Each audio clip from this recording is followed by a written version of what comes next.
आचार्य चाणक्य के 30 अनमोल वचन जो आपको पहले से पता होना चाहिए। अपमानित होके जीने से अच्छा मरना है।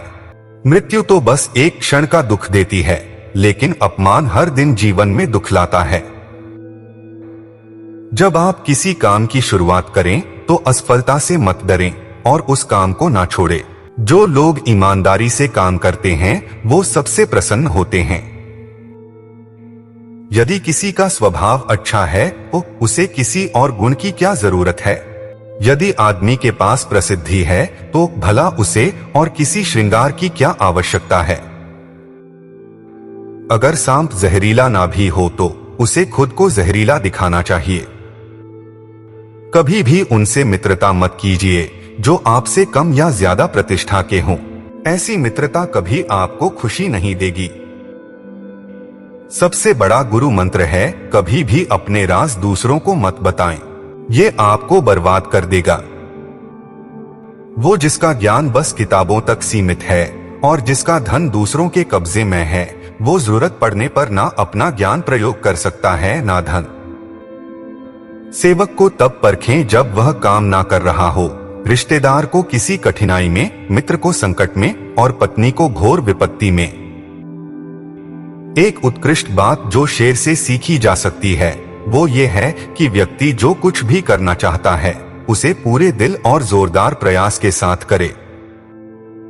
इस बात को व्यक्त मत होने दीजिए कि आपने क्या करने के लिए सोचा है।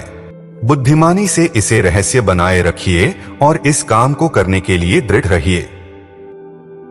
जैसे ही भय आपके करीब आए उस पर आक्रमण कर उसे नष्ट कर दीजिए। संतुलित दिमाग जैसी कोई सादगी नहीं है, संतोष जैसा कोई सुख नहीं है, लोभ जैसी कोई बीमारी नहीं है और दया जैसा कोई पुण्य नहीं है। जो लोग परमात्मा तक पहुंचना चाहते हैं उन्हें वाणी, मन, इंद्रियों की पवित्रता और एक दयालु हृदय की आवश्यकता होती है। किसी मूर्ख व्यक्ति के लिए किताबें उतनी ही उपयोगी हैं जितना कि एक अंधे व्यक्ति के लिए आईना। एक अनपढ़ व्यक्ति का जीवन उसी तरह से बेकार है जैसे कि कुत्ते की पूंछ, जो ना उसके पीछे का भाग ढकती है ना ही उसे कीड़े मकोड़ों के डंक से बचाती है। जो गुजर गया उसकी चिंता नहीं करनी चाहिए, ना ही भविष्य के बारे में चिंतित होना चाहिए। समझदार लोग केवल वर्तमान में ही जीते हैं। सारस की तरह एक बुद्धिमान व्यक्ति को अपनी इंद्रियों पर नियंत्रण रखना चाहिए और अपने उद्देश्य को स्थान की जानकारी, समय और योग्यता के अनुसार प्राप्त करना चाहिए। ईश्वर मूर्तियों में नहीं है। आपकी भावनाएं ही आपका ईश्वर है। आत्मा आपका मंदिर है। ये मत सोचो कि प्यार और लगाव एक ही चीज है। दोनों एक दूसरे के दुश्मन हैं। ये लगाव ही है जो प्यार को खत्म कर देता है। एक राजा की ताकत उसकी शक्तिशाली भुजाओं में होती है, ब्राह्मण की ताकत उसके आध्यात्मिक ज्ञान में और एक औरत की ताकत उसकी खूबसूरती, यौवन और मधुर वाणी में होती है।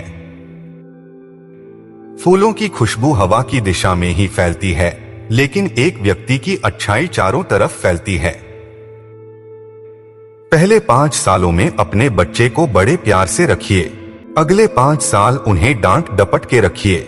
जब वह 16 साल का हो जाए तो उसके साथ एक मित्र की तरह व्यवहार करिए। आपके वयस्क बच्चे ही आपके सबसे अच्छे मित्र हैं। गरीब धन की इच्छा करता है, पशु बोलने योग्य होने की, आदमी स्वर्ग की इच्छा करते हैं और धार्मिक लोग मोक्ष की। व्यक्ति अकेले पैदा होता है और अकेले मर जाता है और वो अपने अच्छे और बुरे कर्मों का फल खुद ही भुगतता है और वह अकेले ही नर्क या स्वर्ग जाता है। दौलत, दोस्त, पत्नी और राज्य दोबारा हासिल किए जा सकते हैं, लेकिन ये शरीर दोबारा हासिल नहीं किया जा सकता। जिस आदमी से हमें काम लेना है उससे हमें वही बात करनी चाहिए जो उसे अच्छी लगे।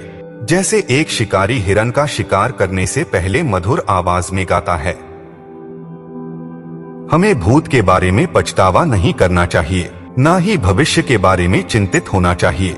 विवेकवान व्यक्ति हमेशा वर्तमान में जीते हैं।